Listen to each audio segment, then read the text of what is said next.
Se você acha que aprendeu tudo sobre o dízimo na Bíblia, assista esse vídeo até o final. Muitos perguntam: o dízimo é obrigatório? Quem não devolve o dízimo é ladrão? É correto devolver dízimo nas igrejas de hoje? Deus precisa do dízimo?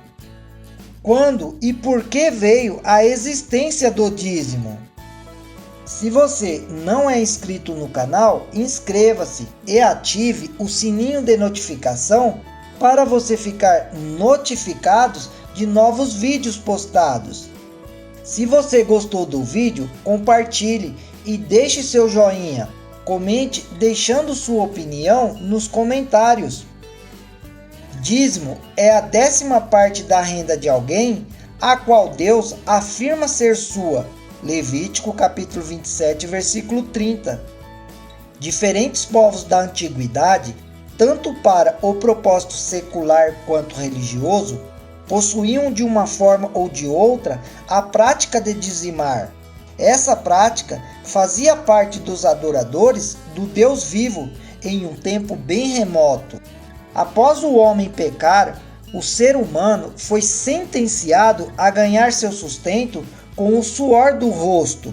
Gênesis capítulo 3, versículo 17 a 19. Havia o perigo de que o homem viesse dizer em seu coração: a minha força e o poder do meu braço me adquiriram estas riquezas. Deuteronômio 8:17. Sabendo que na verdade é Deus que dá o poder para conquistá-la. Deuteronômio capítulo 8, versículo 18. Quando os israelitas estavam prestes a entrar em Canaã, Deus os advertiu para que, quando atingissem determinado grau de prosperidade, deveriam cuidar para não se esquecerem dele. Levítico capítulo 7, versículo 11. Romanos capítulo 1, versículo 19 a 21. Ao devolver o dízimo, o ser humano reconhece que tudo pertence a Deus. Deus não precisa da ajuda financeira do ser humano, pois o mundo é dele e quanto nele se contém. Salmo 50, versículo 10 a 12. O pecador tem a necessidade constante e urgente de ser relembrado de que Deus é a fonte de toda boa dádiva e de todo dom perfeito. Tiago capítulo 1, versículo 17. Mesmo antes do pecado, o perigo de esquecerem de Deus era latente no caráter do homem. Como teste, Deus proibiu o homem e a mulher de comerem da árvore do conhecimento do bem e do mal, reivindicando-a como sua propriedade. Gênesis capítulo 2, versículo 17. Ao obedecerem essa ordem, Adão e Eva estariam reconhecendo que Deus era o proprietário do lindo lar que havia sido confiado aos cuidados deles. Deus deu a Adão domínio sobre o mundo e sobre todas as formas de vida nele contidas, mas guardou para si uma única coisa: que não comesse do fruto da árvore. Esse seria um sinal que Deus era o dono de tudo. Assim, separar a 10ª parte do que se ganha testifica a mesma verdade eterna. Os verdadeiros adoradores do Deus vivo compreendiam o princípio de devolver o dízimo. Isso é comprovado em Gênesis capítulo 14, versículo 18 a 20. Abraão devolve o dízimo ao sacerdote Melquisedeque, o sacerdote de Deus. Jacó prometeu dedicar o dízimo. Gênesis capítulo 28, versículo 22. Levítico capítulo 27, versículo 30 e 32. Deus explicou que todas as dízimas da terra são do Senhor, e as dízimas dos gado e do rebanho também. Essa prática de dizimar foi incorporada ao Código Levítico no Monte Sinai ao Deus explicar a Moisés. Se alguém das suas dízimas quiserem resgatar alguma coisa, acrescentará a sua quinta parte sobre ela. Levítico capítulo 27, versículo 31. Alguns interpretam que isso era uma permissão para reter temporariamente o dízimo para o uso pessoal, sujeito ao pagamento de uma multa de 20% quando o dízimo fosse devolvido. O contexto deixa claro que isso não era a intenção dessa regra. Essa generosa provisão que permitia a alguém trocar, nunca reter um tipo de semente, dos cereais do campo como dos frutos das árvores. Levítico 27, versículo 30. Se precisasse, por exemplo, como semente para a próxima colheita, foi designada para evitar que os agricultores passassem por essas dificuldades. Não havia necessidade para a mesma isenção no caso de animais do rebanho, versículo 32 e 33. Sob o sistema levítico, Deus ordenou que os dízimos de Israel fossem dedicados ao sustento dos levitas. Números capítulo 18, versículo 24. Os levitas não tinham recebido territórios como herança, a fim de que pudessem dedicar seu tempo a ministrar no templo e a instruir o povo na lei do Senhor. Números capítulo 18, versículo 21. 1 Coríntios capítulo 9, versículo 13. Por sua vez, os levitas dizimavam aquilo que recebiam do povo. Números capítulo 18, versículo 26 a 28. O dízimo de Deuteronômio capítulo 14, versículo 23 a 29 e capítulo 12, versículos 5 a 11 e versículo 17 a 19, que consistia dos produtos do solo, rebanho, manadas, que podiam ser comidos perante o Senhor na companhia dos levitas, dos pobres e outros convidados, era o que tudo indica um segundo dízimo. O dízimo devia ser computado anualmente. Deuteronômio capítulo 14, versículo 22. Aqueles que viviam distante do templo e encontravam dificuldades para levar seus dízimos em espécie, como animais, cereais e etc., deviam trocar por dinheiro, ou seja, vender. Versículo 24 e 25. Havia a provisão de que a cada 3 anos o dízimo fosse usado para os levitas e para os pobres. Deuteronômio capítulo 14, versículo 28. Amós capítulo 4, versículo 4. A negligência em devolver o dízimo levou Ezequias a instar o povo a não descuidar de seu dever. 2 Crônicas capítulo 31, versículo 4 a 12. O povo respondeu de forma tão positiva que foi necessário preparar lugar extra no templo para armazenar os dízimos levados. 2 Crônicas capítulo 31, versículo 10. O segundo templo também continha salas de depósito para o dízimo. Neemias capítulo 10, versículo 38, capítulo 13, versículo 10 a 14 e Malaquias capítulo 3, versículo 10. O profeta Malaquias reprovou a tendência de Israel em descuidar quanto à devolução do dízimo. Malaquias capítulo 3, versículo 8 a 11. Reter o dízimo, disse ele, é roubar a Deus e estar sob maldição. Por outro lado, para os fiéis da devolução do dízimo, Deus promete abrir as janelas do céu e derramar bênçãos sem medidas. Malaquias capítulo 3, versículo 10. A ordem de devolver o dízimo não foi repetida de forma explícita pelos escritores do Novo Testamento. Contudo, tendo em vista o fato de que Abraão devolvia o dízimo séculos antes da formulação do Código Levítico, e que o princípio do dízimo estava implícito mesmo antes da queda do ser humano, é evidente que o princípio e a prática de dizimar existiam muito antes de o sistema levítico ser criado. Portanto, a obrigação de dizimar não foi posta de lado quando o Código Levítico perdeu sua eficácia na cruz. A advertência de Nosso Senhor em Mateus capítulo 23, versículo 23, constitui uma aprovação tácita, embora não uma ordem explícita, da devolução do dízimo. Cristo não diminuiu a obrigação de dizimar, tampouco fez alguns dos escritores do Novo Testamento. Jesus não era contra devolver o dízimo, mas contra a hipocrisia dos escribas e fariseus, cuja religião consistia em observar de forma escrupulosa as formas exteriores da lei, nesse caso, da lei do dízimo. O princípio do dízimo também é aprovado de forma tácita pelo autor do livro de Hebreus.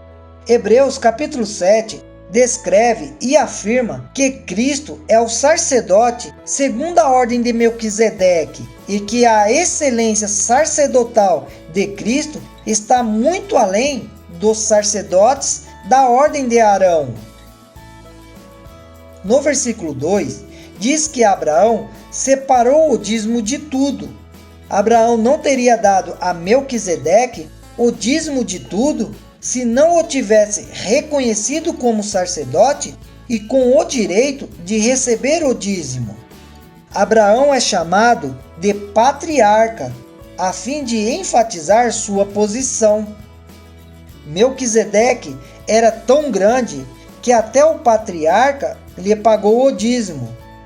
Assim fazendo, Abraão reconheceu a autoridade sacerdotal superior de Melquisedeque. Os levitas tinham o direito de receber os dízimos em virtude de uma ordem divina, Números capítulo 18, versículo 21. No entanto, eles não foram os primeiros a fazê-lo. Melquisedeque fez isso antes deles. Se eles foram divinamente ordenados, assim também foi com Melquisedeque. O fato de que até o patriarca Abraão entregou o dízimo a Melquisedeque mostra, portanto, que este era superior. Se os levitas estavam autorizados por Deus a receber os dízimos, quanto mais Melquisedeque. Somente os levitas podiam receber o dízimo.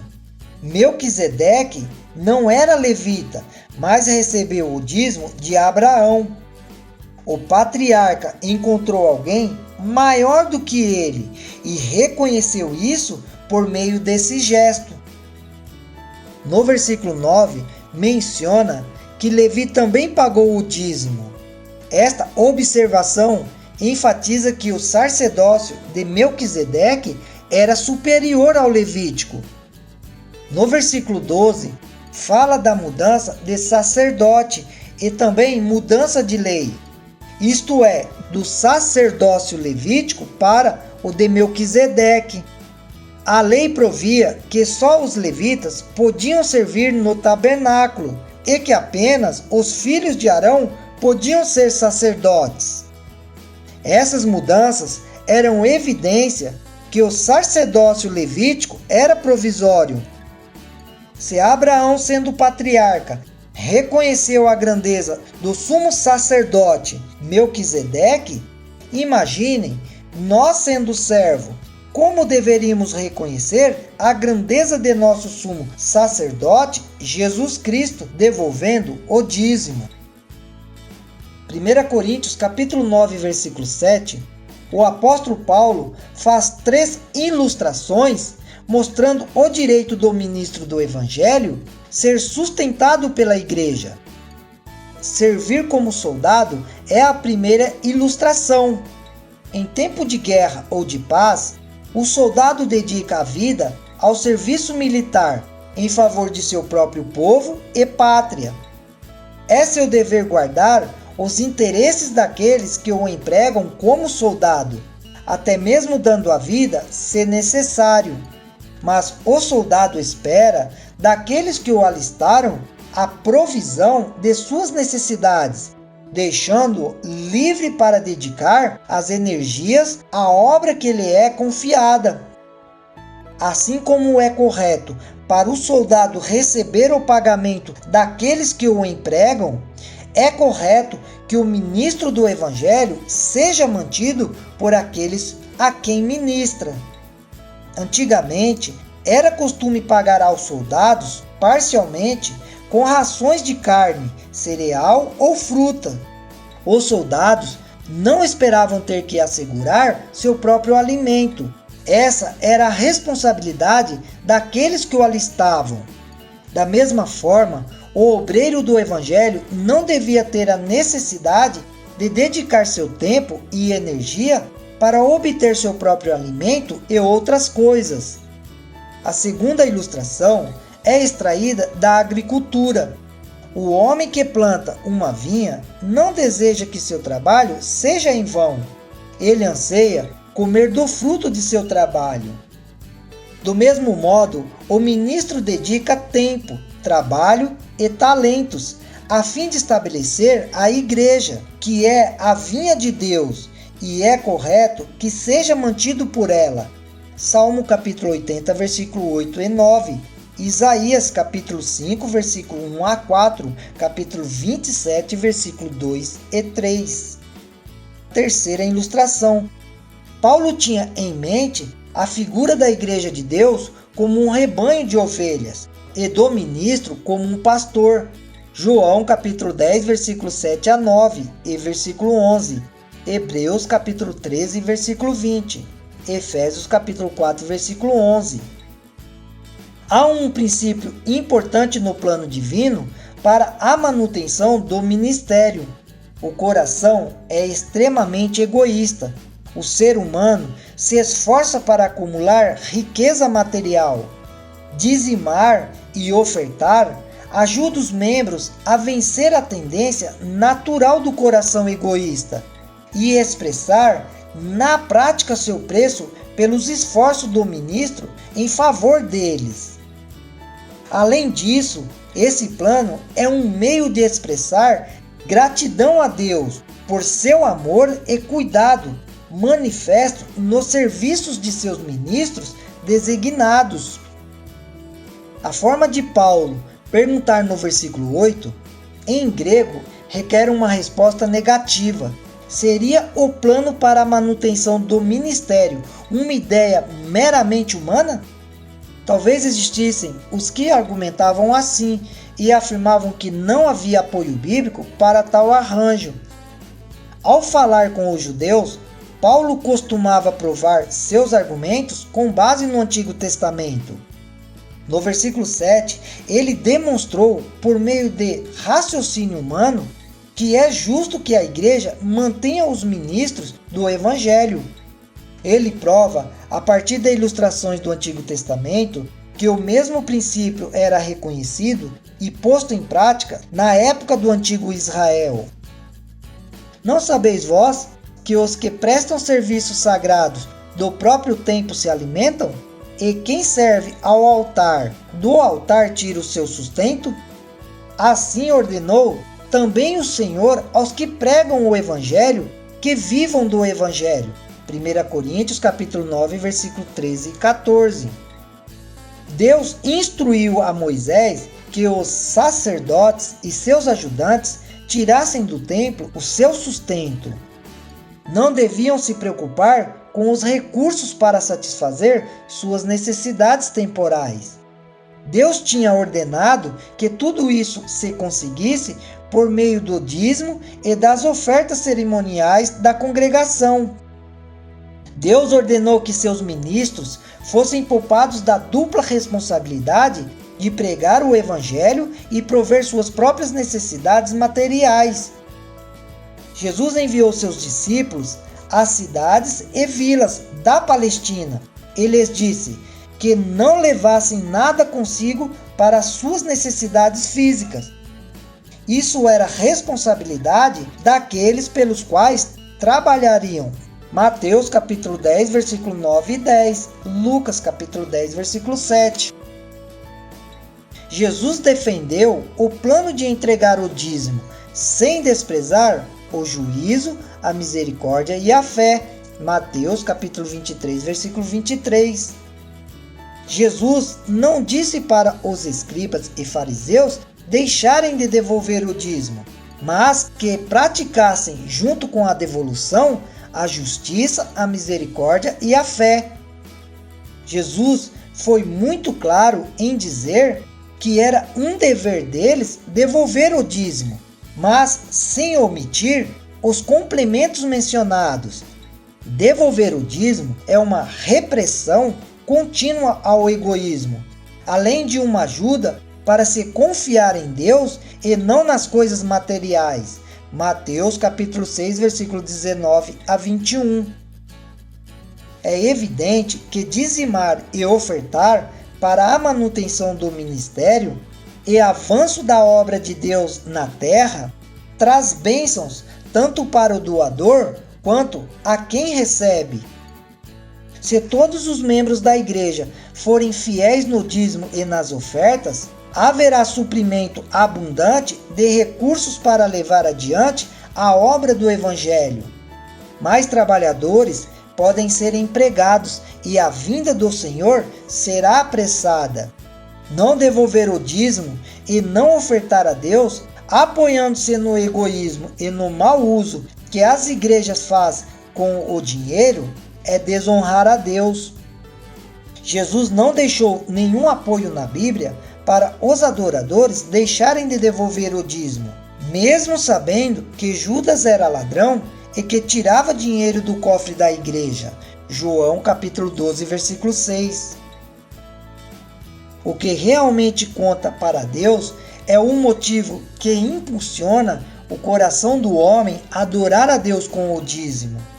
O dízimo precisa ser a primícia do nosso ganho e não o resto, o que sobra, o que não faz falta. Dos 100% que ganhamos, com a vida, a saúde e a força que Deus nos dá, Deus requer apenas uma parte de 10% como uma demonstração prática de nosso reconhecimento de que tudo pertence a Ele e que tudo vem de suas mãos. Não temos a liberdade de reter o dízimo para empregar segundo o nosso querer. Ninguém é obrigado a devolver o dízimo, assim como ninguém é obrigado a adorar a Deus. Deus deu o livre-arbítrio para cada um escolher adorá-lo ou não, mas deixou muito claro na Bíblia que, como nosso Criador e mantenedor, temos o dever de reconhecê-lo através do dízimo, lembrando-se a todo momento que é Ele que nos sustenta, protege e nos defende. O dízimo é a única forma prática que existe de demonstrar que Deus realmente é o primeiro em nossa vida. Quem não pratica a devolução do dízimo honram a Deus apenas de lábios, mas o coração está longe de Deus.